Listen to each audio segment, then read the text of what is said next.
Welcome everybody to another episode of the Startup Show. Today I have the big pleasure to meet with Simone, the General Manager of the Technologiefonds. Welcome to the show. Thank you, Cédric.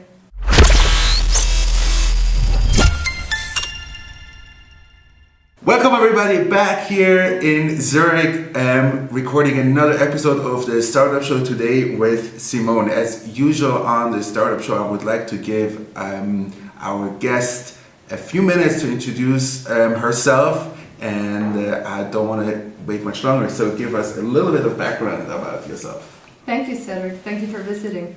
My name is Simone Riedel. I'm born in Zurich. I went to university in Zurich and in the US for a while. I've been with Emerald for the last 6 years, so I know a little bit about what Emerald does on the venture side, and 2.5 years ago we got the mandate to manage the Technologiefonds, so that's been my job since 2.5 years now.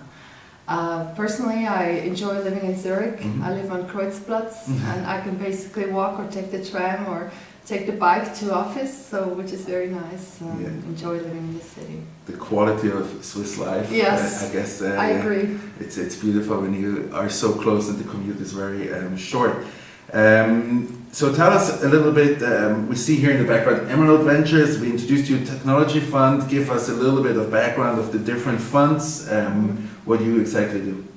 Perfect, yeah. So Emerald Technology Ventures has been founded in 2000, and they've been active since then as a CleanTech venture investor in all industrial technologies that have sort of a CleanTech angle. Currently they're investing out of the third fund, which is about 100 million euros in size. And they invest worldwide, basically in North America, Israel, Europe of course, and also Australia. And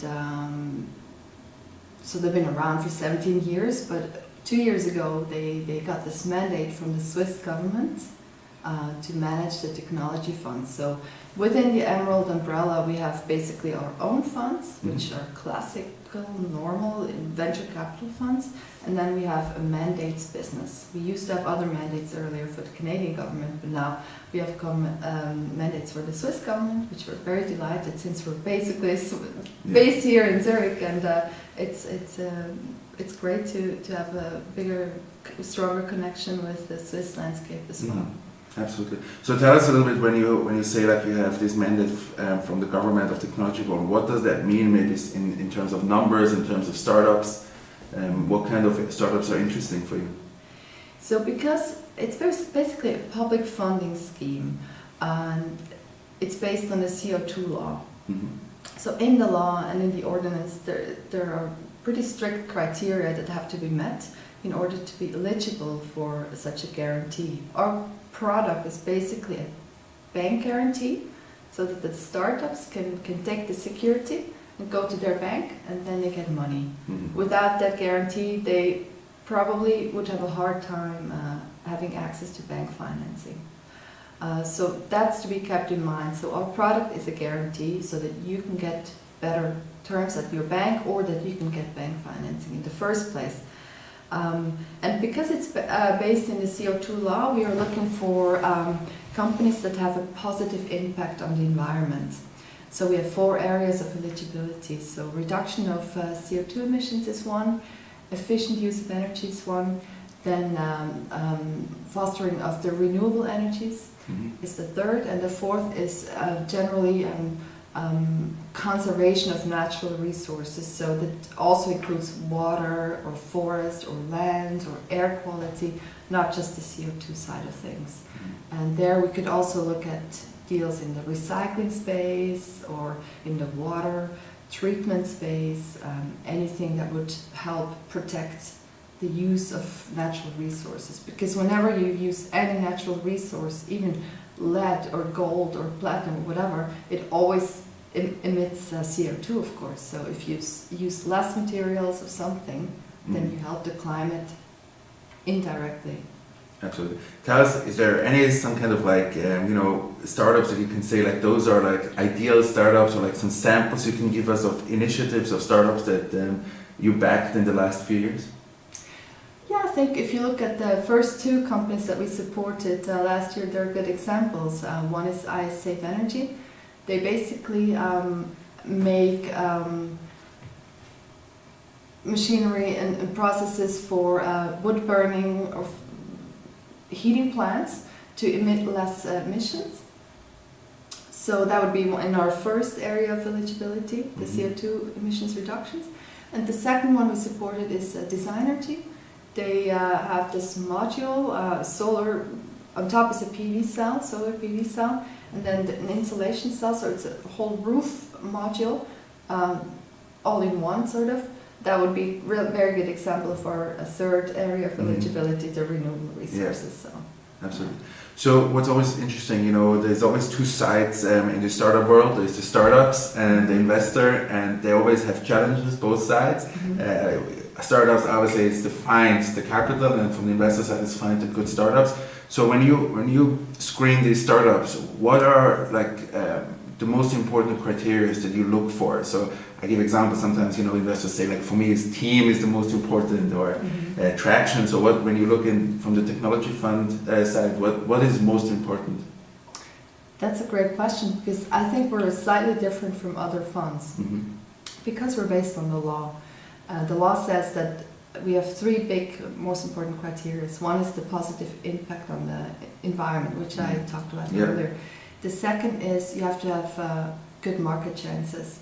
So you have to convince us that you're going to commercialize your innovation in an efficient way, and you're going to scale up those sales. We ask for companies to have at least a market-ready prototype, or even better, some initial commercial sales. And the third criteria is the creditworthiness, because we are a debt instrument, and it is important that we see that under normal assumptions, you're going to be able to repay that loan over the next up to 10 years. So we can guarantee loans up to 10 years. So we're not a bank in the sense that you have to have 10 years of positive cash flow for us to get involved. That's not the case. You can now be cash flow negative, that's fine. But over the course of the loan, you should be able to repay it eventually. So we have positive impact on environment, market chances, and creditworthiness. Okay, very nice.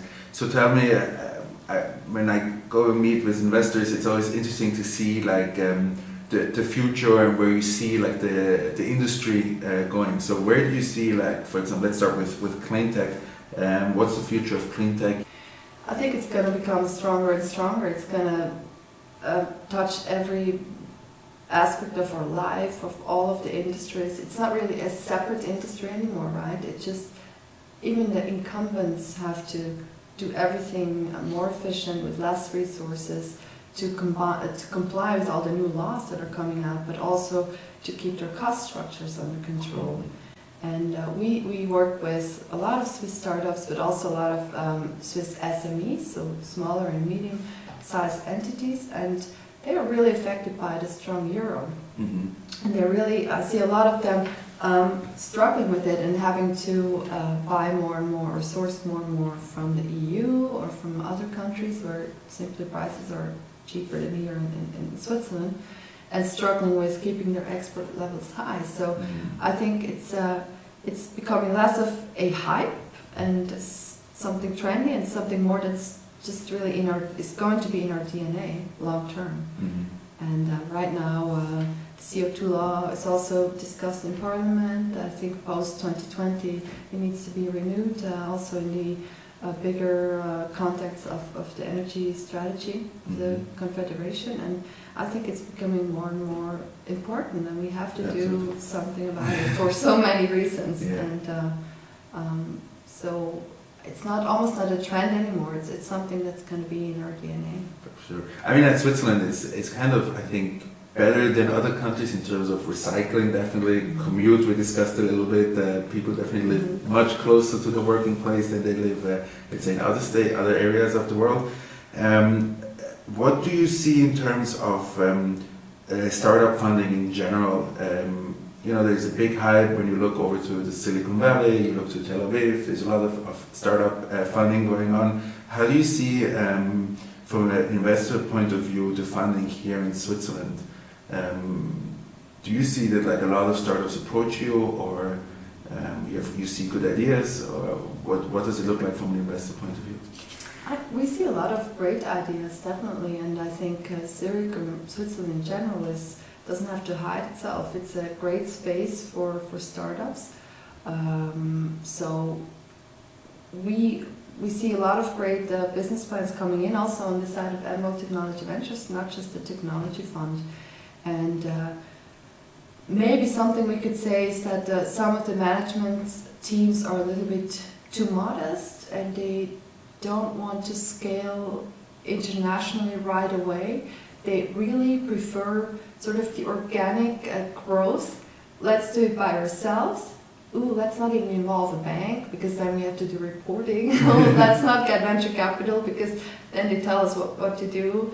So this sort of attitude of, oh, let's just stay small and beautiful and do it ourselves. And cash flow positive. Yeah. So, and maybe in the US or in Israel, you have people who just want to think big from day one, and to think, oh, I'm going to be the next revolution in this field. So I think the Swiss people are a little bit like, it's maybe in our tradition to be a little too modest. But on the investor side, I see a lot of new initiatives, a lot of new programs being started. I also see venture capital as being part of the programs at university. So if you get an MBA somewhere in Switzerland, now it seems, it's been a long time for me, but now the young people of today, they learn about it at university. And the ETH has great spin-off programs and things like that. So they really foster innovation more than they used to when I studied way back. And I think it helps. So it's becoming cooler or cool to have a startup, and people are a little more risk-taking than they used to be. When I studied, everyone wanted to go work for ABB or Credit Suisse or Swiss Air at the time.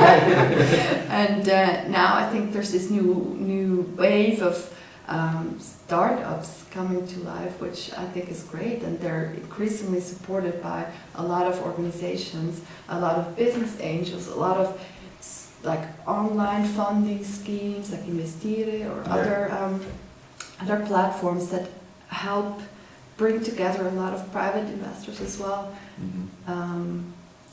To get funding. For sure. I mean, like I see that. I mean, like I lived in Israel for 7 years, and it was very interesting to see like these differences when you live there and you see everyone basically as a startup. The going joke was always like, I have a startup that helps startups to start up. That was always like a going joke. Exactly. But here in Switzerland, you really see that like people want to make it perfect before they go out first, and then they want to go very slowly, as you said before. Which is definitely something that like is interesting to see, because I think a collaboration between the two could be the perfect, when you have the person who goes through the wall and says like, I want to get it done, and the person who says like, I want to make it perfect. So that's always interesting to see those different types. Thank you very much for this insights into the industry, introducing us to the Technology Fund. Thank you for your time. And to you, thank you very much for watching this episode of the Startup Show today with the investors behind Technology Fund. Thank you very much and have a good day.